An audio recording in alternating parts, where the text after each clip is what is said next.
Let's just be quiet. Just sit. Jesus, you Long Island guys are all the same.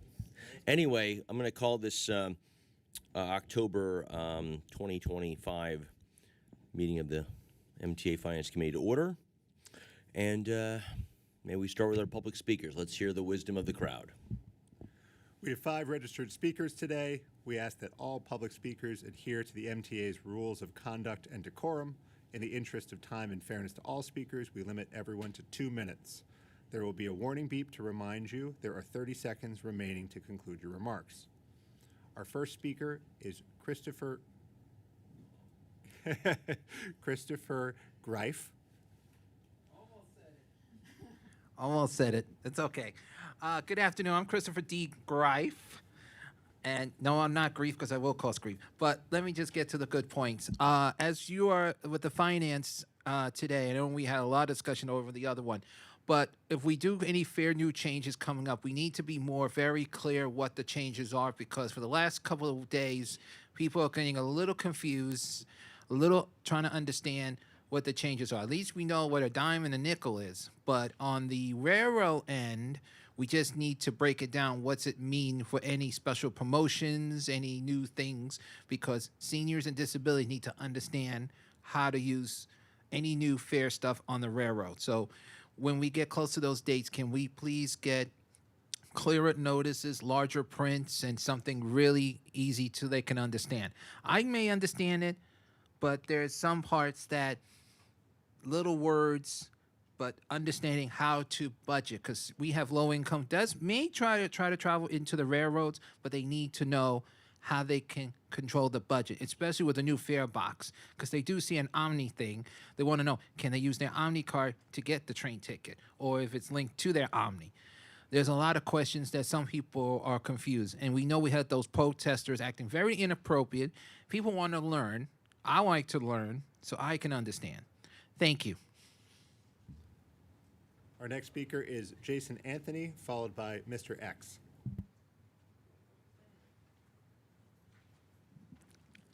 Hey Neil, hey Jane, Jason Anthony, the transit guru. Like always, sorry Neil, that's my nickname, and people have to get used to it. But let's get to the meat and bones. First off, what we heard at the Capitol Committee regarding the pen access. It's very unfortunate that we have to wait additional 3 years, but Amtrak has to learn that when they get into an agreement with the Metropolitan Transportation Authority, better known as the MTA, and they don't do their part, there's penalties. And they should pay for it. And like I always say, if they don't do their job, pay up. Like every single person that I see jumping the turnstile, either above it or crawl over it, I say, oh, there goes my phone bill. But yet again, let's wait. Let's see if the Port Authority approves next month another fare hike and toll hike, because things are getting very expensive around here, because we cannot even afford to eat rice and beans and chicken. But let's see if everybody in Washington gets into an agreement, it gives us more funding, because we're losing, all right? So I'll see you guys on Wednesday.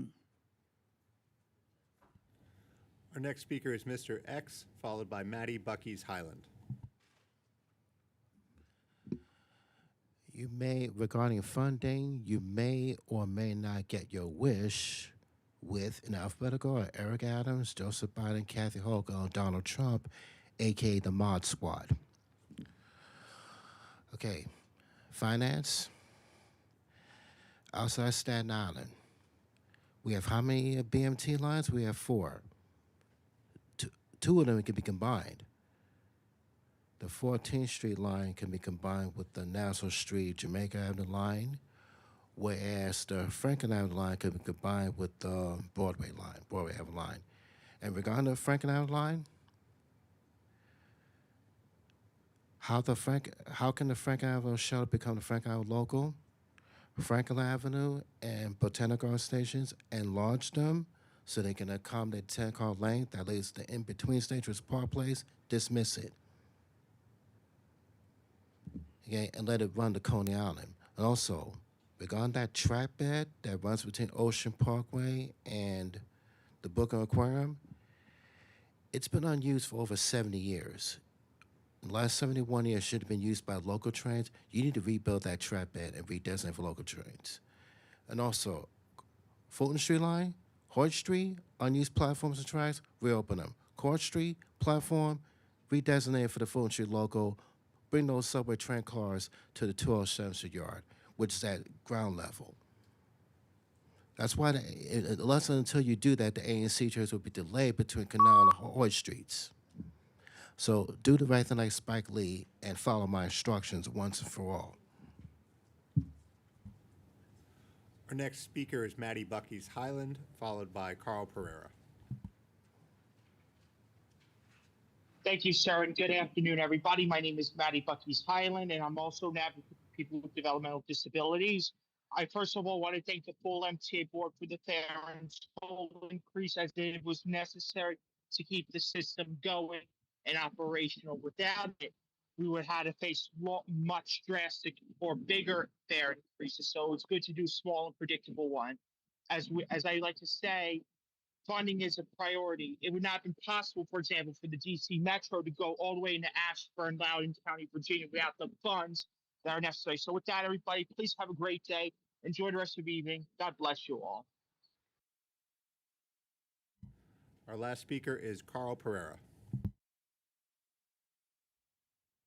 Good afternoon. I'm Carl Pereira, Transportation Chair of our Neighbors Civic Association of Ozone Park. Back in February 2025, the Finance Committee approved a promotional transfer policy as part of the Queens bus redesign that was implemented in June 29th, 2025 as the first phase of that bus redesign. I believe this additional transfer policy should be expanded to the 5 boroughs and be made permanent, as there are a lot of riders throughout the 5 boroughs that are now traveling from bus to subway to bus, and they need that extra transfer to make their fare more equitable and speed up their commutes in some cases by the additional transfer that's needed. A lot of people need to go to the hospitals on York Avenue. They take a bus to a subway to get out in Manhattan, and they need to take that M31 and its additional fare. Or if they get out in the Bronx, they need to take another bus to another hospital if they're coming from an outer borough, like at Westchester Square. There's numerous bus lines there that even if we're traveling from Ozone Park, you need to take 3 or 4 buses to get to many of the hospitals in the Bronx. So even a 2 or 3-part transfer would be necessary. Another related issue is the new fare capping policy. I think the fare capping policy, they should add a daily fare cap within that. Like if a person pays $6 per day for local trips, all the additional trips should be for free. So 1-day local transfer policy of a fare cap of $6, $3 for reduced fare customers. If an express bus is involved, then the daily fare cap could be increased to $14.50 a day, which is the double the express bus fare. Thank you very much and have a nice day. This concludes the public comments portion of the agenda. All right, thank you, sir. Before we begin the regular business of the committee, I'd like to convene an executive session, discuss matters of litigation. May I have a motion to convene pursuant to Public Officers Law 105, Section D. Thank you, thank you. Let us now go into executive session here in the antechamber.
Okay, let's just continue. While in executive session, the committee discussed matters related to litigation. Now we'll return to our regular scheduled business. Can I have an approval of the minutes from the last committee meeting?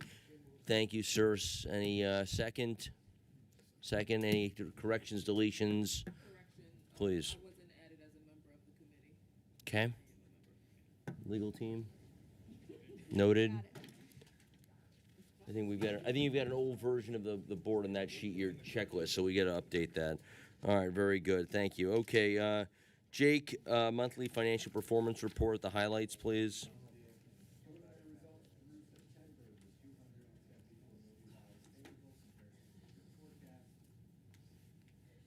Yeah, we need to get his volume up, sir, in the back. No. Kick it, yeah. How about now? There you go. All Good. right, cooking with gas.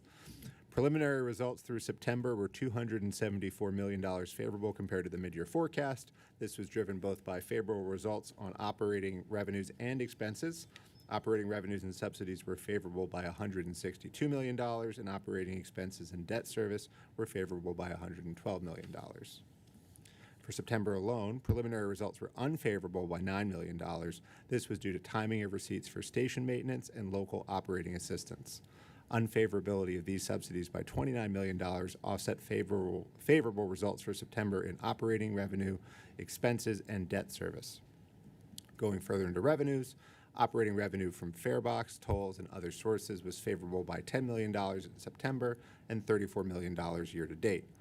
Despite that overall favorability, transit bus and MTA bus farebox revenue was unfavorable by $3 million year to date, with lower average yield per passenger despite higher ridership.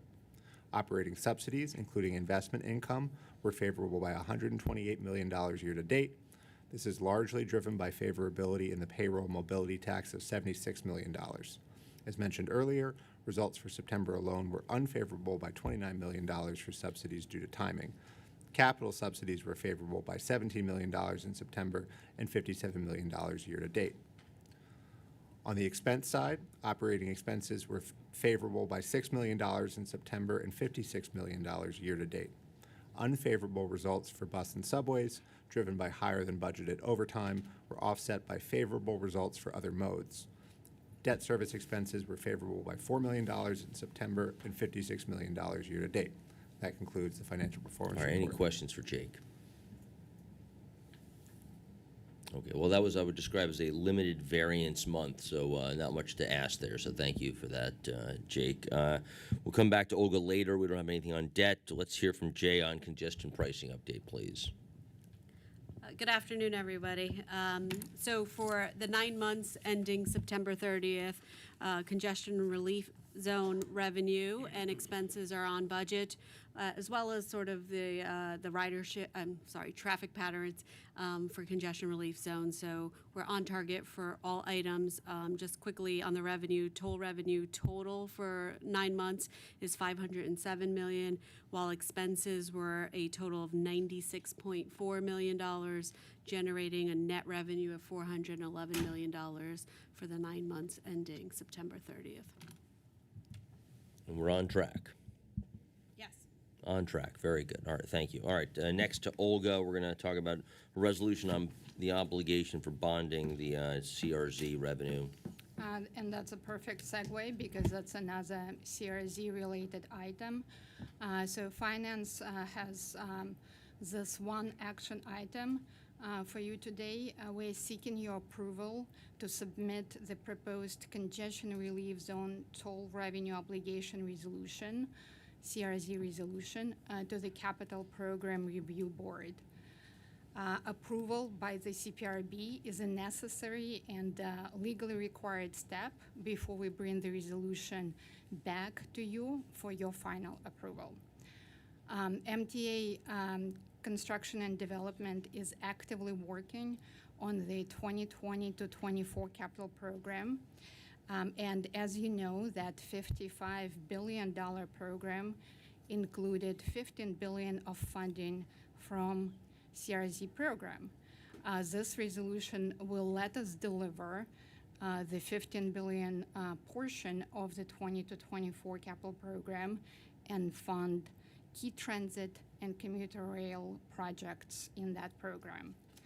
We won't be relying on the bonds alone. I just want to be clear about it. It will be a mix of bonds as well as PAYGO funding, but CRZ bonds and notes are essential to make this funding happen. We already have over $4 billion of 2020 to 24 program key projects, including rolling stock purchases, 2nd Avenue Subway, Phase 2, and ADA updates, just to name a few, committed to CRZ funds. In addition to new funding needs, we have $1.4 billion of short-term debt that was issued to fund both CRZ infrastructure as well as transit and commuter projects in the 20 to 24 capital program that will have to be repaid or refinanced. The short-term debt, it's encumbering capacity under other credits, and this resolution will help to address this. Just a few highlights of this resolution. It will establish 2 types of bonds, senior and subordinate lien bonds. This is similar to the structure we use for many of our bond credits. CRZ bonds will be paid from net CRZ revenue. This means that CRZ revenue will first go to fund operations, and then they will be available to pay debt service on CRZ bonds, as well as fund any necessary reserves. CRZ resolution also sets an aggregate debt service coverage requirement and a rate covenant to ensure sufficient revenue generation without requiring toll increases during the phase-in, during the toll phase-in period. So $9 toll, $12 toll, $15 toll will stay on schedule with that phase-in period for these toll rates. To summarize, we ask that the Finance Committee and the Board approve submission of the CRZ resolution to the CPRB.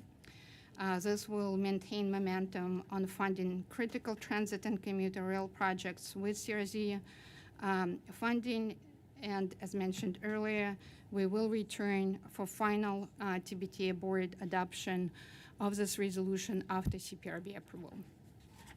Okay, so we looking for a motion to approve the CRZ bond application, which will be submitted to the Capital Program Review Board. So the motion. Who would like it? Who would like to be first? Oh, because, okay. Hayden would like to be first. Melville will be second. Any discussion on this? No discussion. We're putting the congestion relief zone to work, so Actually, and finally, I wanted to move this thing along, but it was just finally, and thank you, Olga, and thank you, Jay. And, I just asked Jay about the $75 million savings that we got from, I guess, the capital stuff that we did, that Jamie spoke about at C&D. So it's great. It's wonderful that, all the money that we're taking in, we're now pulling putting out. to work. I'd like to see signs, and I'd like to see the 6 train painted, but, that's just me. But I'm sure we'll get You there. may submit all program suggestions, No, I think we projects should send to. this, sign. It just shows people. I see what you're saying. that, Yes, your congestion money to work. yes, that's a good- exactly. All right, well, that's a good idea. All right, Right. we'll pass that as a Fundraising second. 101. That'll be the motion after we pass this motion. All right, all in favor say aye. Aye, opposed, abstention, motion passes. Can I have a motion to have signed? No, I'm just kidding. All right, next to Lizette with all agency procurements. Lizette, the floor is yours. Good afternoon, everyone. There are 2 MTA headquarters items this month for finance approval in the estimated amount of $296 million. The first item includes 3 actions with a total contract price of $209.9 million. The first 2 actions are requests that the board approved awards of competitively negotiated personal services contracts to Metropolitan Life Insurance Company, or MetLife, and Dent Care Delivery Systems to provide dental benefit services to the MTA on behalf of its affiliate agencies comprised of 33,000 non-represented and represented employees and retirees. The preferred provider organization, or PPO, valued at $200.4 million, will be awarded to MetLife, and the Dental Health Maintenance Organization, or DHMO, valued at $2.02 million, will be awarded to DentCare. The period of performance for these awards is 5 years, beginning on January 1st, 2026, which includes 2 one-year options. The board is also requested to authorize the MTA Assistant Deputy Chief Procurement Officer to approve the exercise of options 1 and 2. The current contract for PPO and DHMO plans ends December 31st, 2025.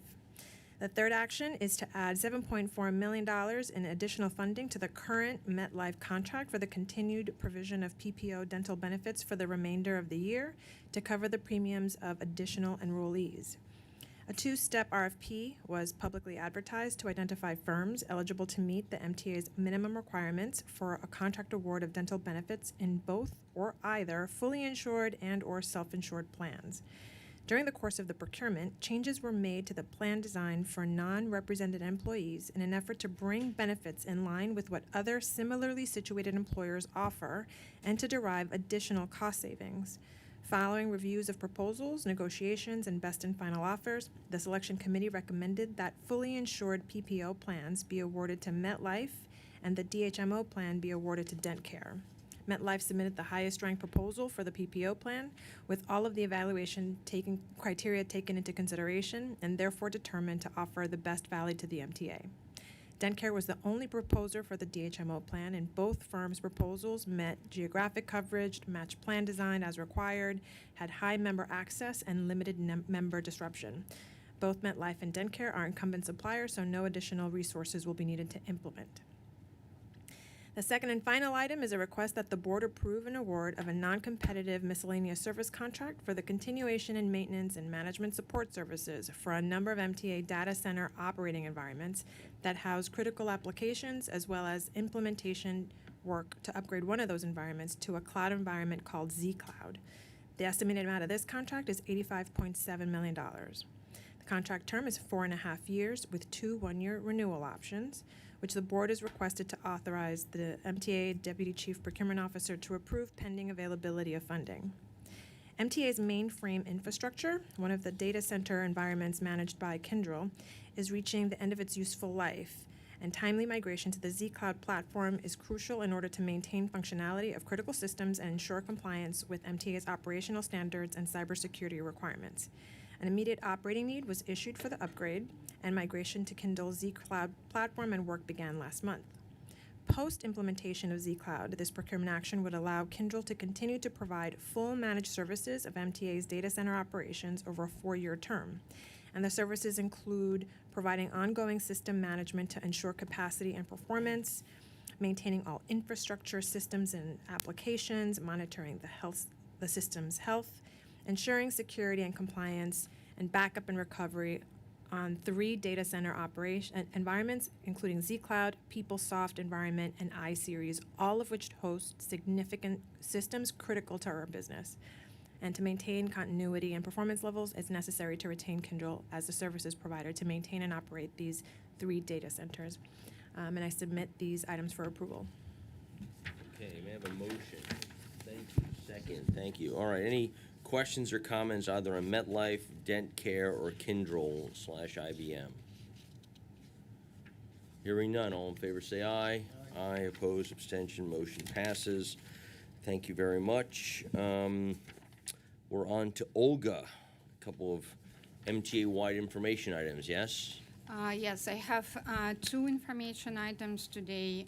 One is annual reporting on the fuel hedging program, and another report on the investments for the first half of this year. I can give highlights of both items or take questions, whichever way the committee prefers. Well, I think is everyone familiar with, I guess Melville will be new to hear about our hedging for ultra-low sulfur diesel, but we hedge against it, some small portion, but we hedge it.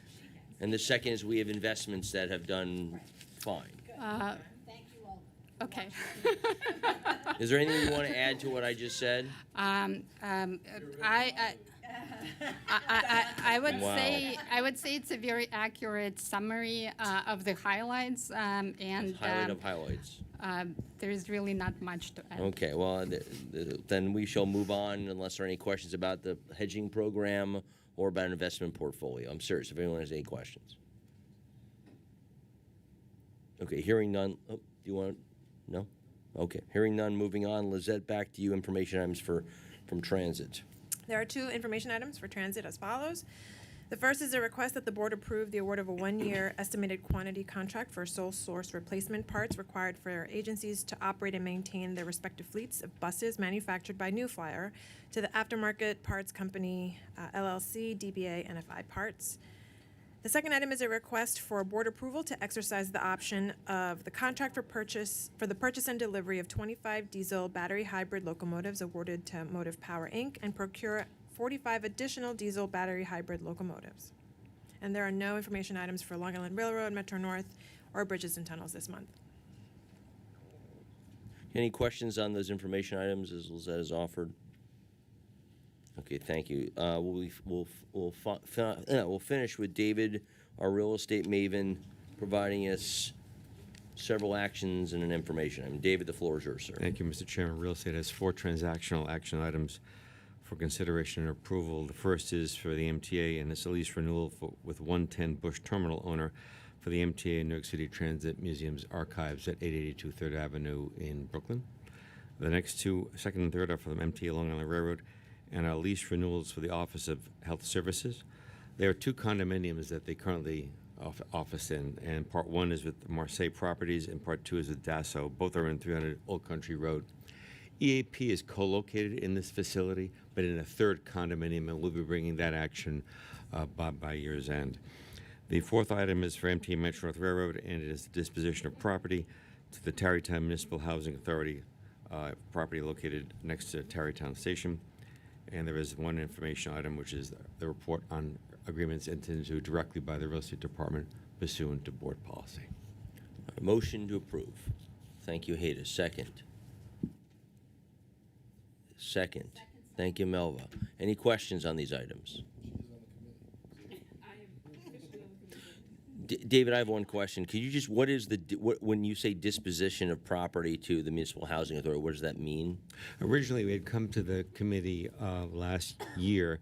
They wanted an easement for parking associated with housing. Then they said, well, what we want to do is we would like to convey it to a third party, and the Public Authorities Law would not allow that. So they said, we'll take it in fee. So if they take it in fee, then they can do what they want with it. But we had to go to the chamber and the state attorney general to get approval to sell the property for less than the appraised value, which is $190,000. So it went from us to the Housing Authority to a third party? It will go from us to the once the board approves us to the Housing Authority, and then they will dispose of it for housing That sounds like a purposes. really good price to be next to the train station for $190,000. I won't get into it. Anyway, motion and second. All in favor say aye. Aye. Opposed, abstention, motion passes. Any new business for the committee? Hearing none. Motion to adjourn. Adjourned is what? See you.